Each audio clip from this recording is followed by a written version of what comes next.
নমস্কাৰ আকাশবাণী গুৱাহাটী কেন্দ্ৰৰ সন্ধিয়াৰ আঞ্চলিক বাতৰি পঢ়িছো পুলক গগৈয়ে এতিয়াৰ প্ৰধান বাতৰিসমূহ হৈছে নতুন ৰাষ্ট্ৰীয় শিক্ষানীতিৰ ভূমিকা সম্পৰ্কে আলোচনা কৰিবলৈ কাইলৈ ৰাজ্যপালসকলৰ সন্মিলন ৰাষ্ট্ৰপতি আৰু প্ৰধানমন্ত্ৰীৰ ভাষণেৰে সন্মিলনৰ উদ্বোধন অসম চৰকাৰৰ সমাজ কল্যাণ বিভাগৰ দ্বাৰা পোষণ মাহৰ লগত সংগতি ৰাখি শিশু আৰু মহিলাসকলৰ পৰিপুষ্টি নিশ্চিত কৰাৰ বাবে বিভিন্ন কাৰ্যসূচী গ্ৰহণ 12 ছেপ্টেম্বৰৰ পৰা চলাচল কৰিবলগীয়া 80খন বিশেষ যাত্ৰীবাহী ৰেলেৰে যাত্ৰা কৰাৰ বাবে অহা 10 ছেপ্টেম্বৰৰ পৰা টিকট বুকিংৰ ব্যৱস্থা ভাৰতত কোভিড-19ৰ পৰা আৰোগ্য হোৱা লোকৰ সংখ্যা মুঠ চিকিৎসাধীন লোকৰ সংখ্যাতকৈ 3.7 গুণৰো অধিক আৰু অৰুণাচল প্ৰদেশ আৰু অসমত হৈ থকা বৰষুণৰ ফলত ধেমাজি জিলাৰ বিভিন্ন অঞ্চল পুনৰ বানৰ কবলত জুনাই পাছিঘাট অমৰপুৰ হৈ শদিয়ালৈ যোৱা গড়কাপ্তানি পথৰ ক্ষতি সাধন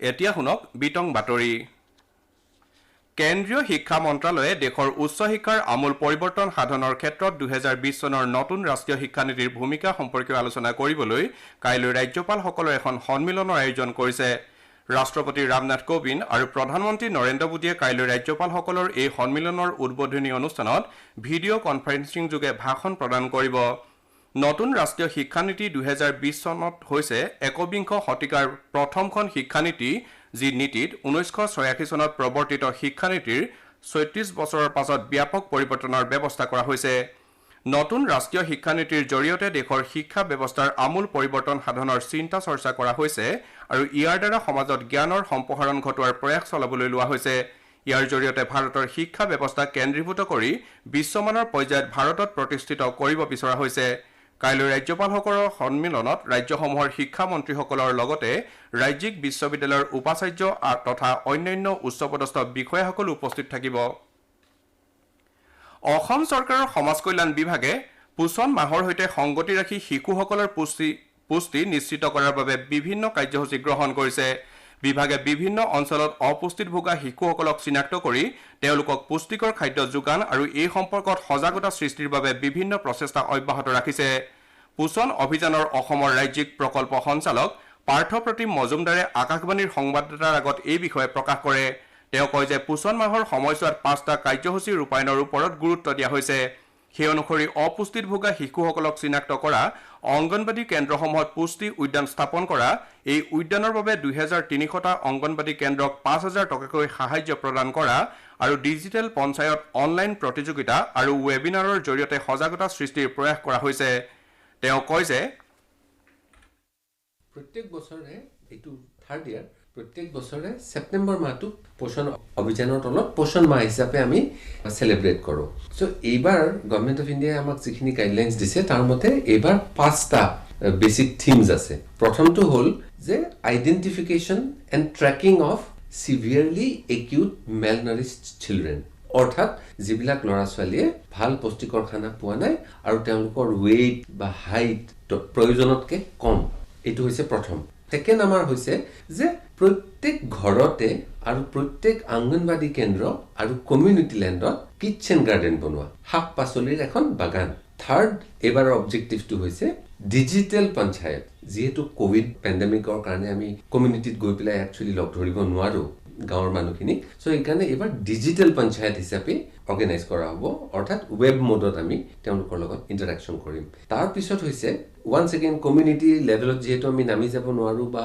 আমাৰ গুৱাহাটীটো বা বেলেগ জিলা সদৰত মিটিং পতাটো দিগদাৰ সো এবাৰ ৱেবিনাৰ মানে সেমিনাৰ আৰু সেমিনাৰকে ৱেবৰ যোগেৰে কৰিম হেতু আজিকালি ৱেবিনাৰ বুলি কয় সো সিৰিজ অফ ৱেবিনাৰছ হ'ব এটো হ'ল ফৰ্থ ফিফথটো হৈছে কিছু অনলাইন কম্পিটিশন আমি পাতিম অসমৰ ষ্টুডেন্টস খিনিৰ মাজত বিশেষকৈ স্কুল লেভেলত আমি দুটা ক্যাটেগৰীত বিভক্ত কৰি লৈছো হেতুত অনলাইন কুইজ হ'ব তাৰ পিছত অনলাইন এছে কম্পিটিশন হ'ব আৰু মিম কম্পিটিশন তো এইকেটাৰ ওপৰত কম্পিটিশন হ'ব ইফালে ৰাজ্যৰ বিভিন্ন জিলাত পোষণ মাহ উপলক্ষে কাৰ্যসূচী গ্ৰহণ কৰা হৈছে ৰাষ্ট্ৰীয় পৰিপুষ্টি সপ্তাহৰ সৈতে সংগতি ৰাখি শিৱসাগৰৰ ৰংঘৰ চাৰিআলিৰ সমীপৰ দিব্যাংগ শিশুৰ অনুষ্ঠান কমুদাইলৰ উদ্যোগত আজি এটা সুষম আহাৰ সম্পৰ্কীয় পৰামৰ্শ কেন্দ্ৰ মুকলি কৰা হয় ৰেল মন্ত্ৰালয়ে অহা 12 ছেপ্টেম্বৰৰ পৰা নতুনকৈ 80খন বিশেষ যাত্ৰীবাহী ৰেল চলাচলৰ ব্যৱস্থা কৰিছে যাত্ৰীসকলে অহা 10 ছেপ্টেম্বৰৰ পৰা এই নতুন ৰেলসমূহৰ বাবে টিকট বুকিং কৰিব পাৰিব উল্লেখযোগ্য যে সমগ্ৰ দেশতে বৰ্তমান চলাচল কৰি থকা 230খন ৰেলগাড়ীৰ উপৰি অতিৰিক্তভাৱে এই নতুন ৰেলগাড়ী কেইখনৰ চলাচলৰ ব্যৱস্থা কৰা হৈছে। অৱশ্যে ভ্ৰমণৰ সময়ত যাত্ৰীসকলে খোৱা পানী আৰু খাদ্য সামগ্ৰী লগত লৈ অনাৰ বাবে ৰেল বিভাগে অনুৰোধ জনাইছে। ইয়াৰ উপৰিও যাত্ৰীসকলে আৰোগ্য সেতু এপ ডাউনলোড কৰাৰ লগতে মাস্ক পৰিধান কৰাটো বাধ্যতামূলক হ'ব। আনহাতে ৰেল যাত্ৰীসকলে ভ্ৰমণ কৰা ৰাজ্যসমূহ অথবা কেন্দ্ৰীয় শাসিত অঞ্চলসমূহৰ নিৰ্ধাৰিত স্বাস্থ্যবিধি মানি চলিব লাগিব। উত্তৰ পূব সীমান্ত ৰেলৱে 12 ছেপ্টেম্বৰৰ পৰা দেশৰ আন প্ৰান্তৰ পৰা অসম আৰু ত্ৰিপুৰালৈ কেইখনমান যাত্ৰীবাহী ৰেলৰ চলাচল কৰিব। এই অনুসৰি প্ৰতি বুধ, বৃহস্পতি আৰু শুক্ৰবাৰে বাংগালোৰ কেণ্টনমেণ্টৰ পৰা গুৱাহাটীলৈ আৰু সোম, মঙল আৰু দেওবাৰে গুৱাহাটীৰ পৰা বাংগালোৰলৈ ৰেল চলাচল কৰিব। প্ৰতি মঙলবাৰে ডিব্ৰুগড়ৰ পৰা অমৃতসৰলৈ আৰু শুক্ৰবাৰে অমৃতসৰৰ পৰা ডিব্ৰুগড়লৈ ৰেল চলাচল কৰিব। প্ৰতিদিনে ডিব্ৰুগড় আৰু লালগড়ৰ মাজত ৰেল চলাচল কৰিব বুলি উত্তৰ পূব সীমান্ত ৰেলৱে জানিবলৈ দিছে। ইফালে প্ৰতি দেওবাৰে আগৰতলাৰ পৰা দেওঘৰ আৰু সোমবাৰে দেওঘৰৰ পৰা আগৰতলালৈ ৰেল চলিব। ইতিমধ্যে উত্তৰ পূব সীমান্ত ৰেলৱেৰ কেইখনমান ৰেলৰ চলাচল অব্যাহত আছে। ৰাজ্যৰ পঞ্চায়ত আৰু গ্ৰাম উন্নয়ন বিভাগে প্ৰধানমন্ত্ৰী গ্ৰামীণ আৱাস যোজনাৰ অতিৰিক্ত তালিকাত নাম অন্তৰ্ভুক্ত নোহোৱা দৰিদ্ৰ লোকসকলক শীঘ্ৰে তালিকাভুক্ত কৰাৰ ব্যৱস্থা কৰা হ'ব বুলি ঘোষণা কৰিছে। বিভাগীয় মন্ত্ৰী নৱকুমাৰ দলে আজি দক্ষিণ শালমৰা মানকাছাৰ জিলাত উপস্থিত হৈ জিলা পৰিষদৰ নতুনকৈ নিৰ্মাণ কৰিবলৈ লোৱা কাৰ্যালয় ভৱনৰ আধাৰশিলা স্থাপন কৰি এই বিষয়ে প্ৰকাশ কৰে। প্ৰায় 4 কোটি টকা ব্যয়েৰে এই ভৱনটো নিৰ্মাণ কৰা হ'ব। জিলা উপায়ুক্ত গুৰদীপ সিং পানেশ্বৰৰ সভাপতিত্বত অনুষ্ঠিত সভাত মন্ত্ৰী শ্ৰী দলে ৰাজ্য চৰকাৰে গ্ৰহণ কৰা বিভিন্ন আঁচনিৰ কথা উল্লেখ কৰাৰ লগতে জিলাখনৰ সৰ্বাংগীন উন্নয়নক লৈ মুখ্যমন্ত্ৰীৰ সৈতে আলোচনা কৰিব বুলি প্ৰকাশ কৰে। অনুষ্ঠানত ৰাজ্যৰ পঞ্চায়ত আৰু গ্ৰাম উন্নয়ন বিভাগৰ মুখ্য সচিব, জিলা আৰক্ষী অধীক্ষকৰ লগতে ভালেমান ব্যক্তিও উপস্থিত থাকে। আপোনালোকে আঞ্চলিক বাতৰি শুনিছে আকাশবাণী গুৱাহাটী কেন্দ্ৰৰ পৰা। ভাৰতত কোভিড-19ৰ পৰা আৰোগ্য লাভ কৰা লোকৰ সংখ্যা মুঠ চিকিৎসাধীন লোকৰ সংখ্যাতকৈ 3.7 গুণৰো অধিক হৈছেগৈ। যোৱা 24 ঘণ্টাত 73,640 জন লোক আৰোগ্য হৈ উঠে। ইয়াৰ লগে লগে এই মহামাৰীৰ পৰা মুক্ত হোৱা লোকৰ সংখ্যা প্ৰায় 32 লাখ হৈছেগৈ। সম্প্ৰতি ভাৰতত এই ৰোগৰ পৰা আৰোগ্য লাভৰ হাৰ 77.32%। আনহাতে বৰ্তমান ভাৰতত মুঠ আক্ৰান্তৰ 20.96% লোকহে চিকিৎসাধীন হৈ আছে। ইফালে দেশত এই ৰোগৰ ফলত মৃত্যুৰ হাৰ 1.72% হৈছেগৈ। যোৱা 24 ঘণ্টাত 90,633 জন লোক নতুনকৈ আক্ৰান্ত হোৱাৰ ফলত দেশত মুঠ আক্ৰান্তৰ সংখ্যা 41,13,812লৈ বৃদ্ধি পাইছে। মুঠ আক্ৰান্তৰ প্ৰায় 50% ৰোগী মহাৰাষ্ট্ৰ, অন্ধ্ৰপ্ৰদেশ, কৰ্ণাটক, তামিলনাডু আৰু উত্তৰ প্ৰদেশৰ বাসিন্দা। ভাৰতত সম্প্ৰতি 8,62,320 জন লোক চিকিৎসাধীন হৈ আছে। মহাৰাষ্ট্ৰত যোৱা 24 ঘণ্টাত সৰ্বাধিক 20,801 লোকৰ দেহত এই ভাইৰাছৰ সংক্ৰমণ ধৰা পৰে। ইফালে ভাৰতে প্ৰতিদিনে 10 লাখতকৈও অধিক কোভিড পৰীক্ষা সম্পন্ন কৰি অভিলেখ সৃষ্টি কৰিছে। যোৱা 24 ঘণ্টাত দেশত প্ৰায় 11 লাখ কোভিড পৰীক্ষা সম্পন্ন কৰা হয়। সমগ্ৰ বিশ্বত 2,67 লাখ লোক এই ভাইৰাছৰ দ্বাৰা সংক্ৰমিত হৈছে। আমেৰিকাৰ জন হপকিন্স বিশ্ববিদ্যালয়ৰ সূত্ৰ অনুসৰি বিশ্বত 8,77,400 জন লোকে এই মহামাৰীৰ ফলত প্ৰাণ হেৰুৱাইছে। ৰাজ্যৰ স্বাস্থ্য বিভাগে কোভিডৰ সংক্ৰমণ ধৰা পৰাৰ পাছত নিজ বাসগৃহত আছুতীয়াকৈ থাকিবলৈ ইচ্ছা প্ৰকাশ কৰা লোকসকলক অত্যন্ত সতৰ্কতা অৱলম্বন কৰাৰ লগতে কোভিডৰ নীতি নিৰ্দেশনা আখৰে আখৰে মানি চলিবলৈ আহ্বান জনাইছে। ৰাষ্ট্ৰীয় স্বাস্থ্য অভিযান অসমে এটা টুইটযোগে এই কথা প্ৰকাশ কৰিছে। অভিযানৰ সূত্ৰই প্ৰকাশ কৰা মতে কোভিডৰ নীতি নিৰ্দেশনা আৰু সাৱধানতা অৱলম্বন নকৰাৰ বাবে হোম আইচলেশ্যন বা নিজ বাসগৃহত আছুতীয়াকৈ থকা 30%ৰো অধিক ৰোগীয়ে অত্যন্ত জটিল অৱস্থাত চিকিৎসালয়ত ভৰ্তি হ'বলগীয়া হয়। ইয়াৰ ফলত ৰোগীৰ প্ৰাণৰ শংকাই দেখা দিয়ে। এনে পৰিস্থিতিৰ পৰা হাত সাৰিবলৈ ঘৰতে থকা ৰোগীসকলক ইতিপূৰ্বে জাৰি কৰা নিৰ্দেশনা আৰু নিৰ্দিষ্ট চৰ্তসমূহ মানি চলিবলৈ পুনৰ আহ্বান জনোৱা হৈছে।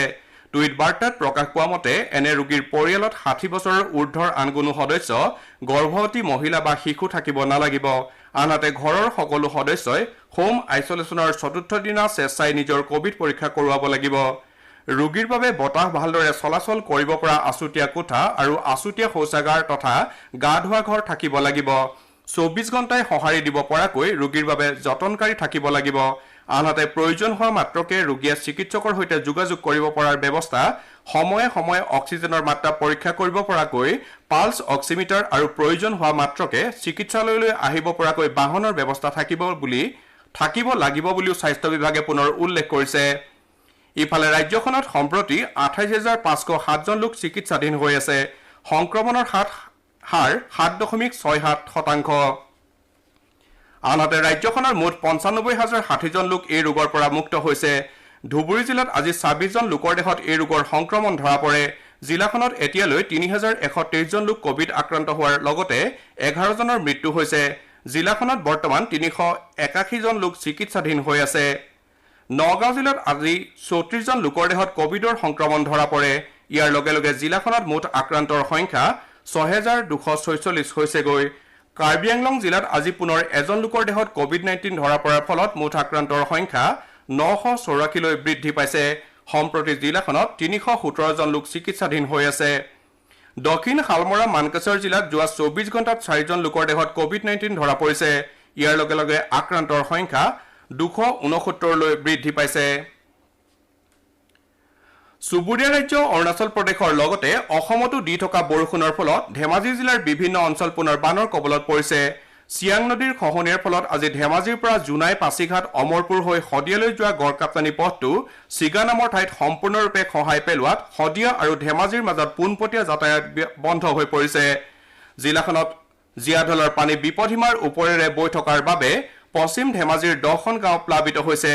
জীয়াঢলৰ পানী 15 নম্বৰ ৰাষ্ট্ৰীয় ঘাইপথৰ কুমটীয়া দলঙেৰে বৈ গৈ কুমটীয়াত পৰাৰ ফলত বান পৰিস্থিতি অধিক অৱনতি ঘটাৰ আশংকা কৰা হৈছে বুলি আমাৰ সংবাদদাতাই জানিবলৈ দিছে। অসম চৰকাৰে ৰাজ্যখনৰ মহিলাসকলৰ সবলীকৰণৰ দ্বাৰা পৰিয়ালসমূহ তথা সামগ্ৰিকভাৱে ৰাজ্যখনৰ সবলীকৰণৰ লক্ষ্যৰে অৰুণোদয় শীৰ্ষক অসমৰ ইতিহাসৰ সৰ্ববৃহৎ প্ৰত্যক্ষ লাভ হস্তান্তৰ আঁচনি ৰূপায়ণ কৰিছে। ৰাজ্যৰ বিত্ত বিভাগে এই আঁচনিৰ সুবিধা গ্ৰহণৰ বাবে যোগ্যতাৰ প্ৰাথমিক চৰ্তসমূহ নিৰ্ধাৰণ কৰি দিছে। এই অনুসৰি আবেদনকাৰী অসমৰ স্থায়ী বাসিন্দা হ'ব লাগিব আৰু সম্প্ৰতি বাৰ্ষিক আয় 2 লাখ টকাতকৈ কম হ'ব লাগিব। একেদৰে এই আঁচনিৰ সুবিধা গ্ৰহণৰ বাবে মনোনীত মহিলাৰ নিজৰ বেংক একাউণ্ট থাকিব লাগিব আৰু একাউণ্টত থকা নাম আবেদন পত্ৰত দিয়া নামৰ সৈতে একে হ'ব লাগিব। তদুপৰি বিধৱা, বিবাহ বিচ্ছেদ হোৱা অবিবাহিতা আৰু স্বামীৰ পৰা পৃথকে থকা মহিলাই এই আঁচনিত অগ্ৰাধিকাৰ লাভ কৰিব। ইয়াৰ লগতে পৰিয়ালত বিশেষভাৱে সক্ষম সদস্য থকা আৰু ৰাষ্ট্ৰীয় সুৰক্ষা খাদ্য আইনৰ পৰিচয় পত্ৰ নথকা মহিলাসকলেও অগ্ৰাধিকাৰ লাভ কৰিব। ইয়াৰ বিপৰীতে মহিলা সদস্য নথকা পৰিয়াল, চৰকাৰী কৰ্মচাৰী বা সাংসদ বিধায়কৰ পৰিয়াল, 15 বিঘাতকৈ অধিক কৃষিভূমি, 4চকীয়া বাহন, ৰেফ্ৰিজাৰেটৰ, AC, ৱাশ্বিং মেচিন থকা পৰিয়ালসমূহ এই সুবিধা লাভ কৰিব নোৱাৰিব বুলি বিত্ত বিভাগে এখন বিবৃতিযোগে প্ৰকাশ কৰিছে। যোৰহাটৰ চন্দননগৰৰ এটা ভাড়াঘৰত কালি পুৱা জিলাখনৰ ডাক্তৰ JK শইকীয়া হোমিওপেথিক চিকিৎসা মহাবিদ্যালয়ৰ এজন চিকিৎসকৰ মৃতদেহ সন্দেহজনক অৱস্থাত উদ্ধাৰ কৰা হয়। যোৰহাট আৰক্ষীয়ে প্ৰাথমিক তদন্তত ৰাহুল বসুমতাৰী নামৰ চিকিৎসকজনক হত্যা কৰাৰ সন্দেহত তদন্ত অব্যাহত ৰাখি আজি 2জন লোকক আটক কৰিছে বুলি আমাৰ সংবাদদাতাই জানিবলৈ দিছে।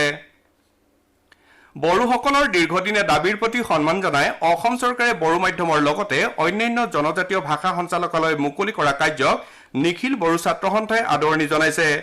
উল্লেখযোগ্য যে মুখ্যমন্ত্ৰী সৰ্বানন্দ সোণোৱালে BTR চুক্তিৰ দফা অনুসৰি কালি আনুষ্ঠানিকভাৱে এই সঞ্চালকালয়ৰ শুভাৰম্ভ কৰে। এই উপলক্ষে নিখিল বড়ো ছাত্ৰ সন্থাৰ লগতে বিভিন্ন বড়ো অনুষ্ঠান প্ৰতিষ্ঠানে অসম চৰকাৰৰ লগতে কেন্দ্ৰীয় চৰকাৰক ধন্যবাদ জ্ঞাপন কৰিছে। অৰুণাচল প্ৰদেশৰ পূব চিয়াং জিলাৰ মেবো অঞ্চলত চিয়াং নদীৰ গৰাখহনীয়াই ভয়াৱহ ৰূপ ধাৰণ কৰিছে। যোৱা কেইবামাহো ধৰি অঞ্চলটোত চলি থকা গৰাখহনীয়াৰ ফলত মেবো মহকুমাৰ চিগাৰ গাঁৱত থকা একমাত্ৰ প্ৰাথমিক বিদ্যালয়খনৰ লগতে প্ৰায় 4টা ঘৰ জাহ গৈছে। চিয়াং নদীৰ এই গৰাখহনীয়াৰ ফলত চিগাৰ, বৰগুলি, চেৰাম, নামচিং গাঁৱৰ শ হেক্টৰ কৃষিভূমি নদীত জাহ যোৱাৰ লগতে পাছিঘাট আৰু শদিয়ালৈ যোৱা একমাত্ৰ সংযোগী গড়কাপ্তানি পথটো বহু ঠাইত খহি গৈছে। বাতৰি শেষ কৰাৰ পূৰ্বে প্ৰধান বাতৰিকেইটা আকৌ এবাৰ পঢ়ি দিছো। নতুন ৰাষ্ট্ৰীয় শিক্ষানীতিৰ ভূমিকা সম্পৰ্কে আলোচনা কৰিবলৈ কাইলৈ ৰাজ্যপালসকলৰ সন্মিলন। ৰাষ্ট্ৰপতি আৰু প্ৰধানমন্ত্ৰীৰ ভাষণেৰে সন্মিলনৰ উদ্বোধন। অসম চৰকাৰৰ সমাজ কল্যাণ বিভাগৰ দ্বাৰা পোষণ মাহৰ লগত সংগতি ৰাখি শিশু আৰু মহিলাসকলৰ পৰিপুষ্টি নিশ্চিত কৰাৰ বাবে বিভিন্ন কাৰ্যসূচী গ্ৰহণ। 12 ছেপ্টেম্বৰৰ পৰা চলাচল কৰিবলগীয়া 80খন বিশেষ যাত্ৰীবাহী ৰেলেৰে যাত্ৰা কৰাৰ বাবে অহা 10 ছেপ্টেম্বৰৰ পৰা টিকট বুকিঙৰ ব্যৱস্থা। আৰু অৰুণাচল প্ৰদেশ আৰু অসমত হৈ থকা বৰষুণৰ ফলত ধেমাজি জিলাৰ বিভিন্ন অঞ্চল পুনৰ বানৰ কবলত। আমাৰ এতিয়াৰ বাতৰি ইমানতে শেষ হ'ল।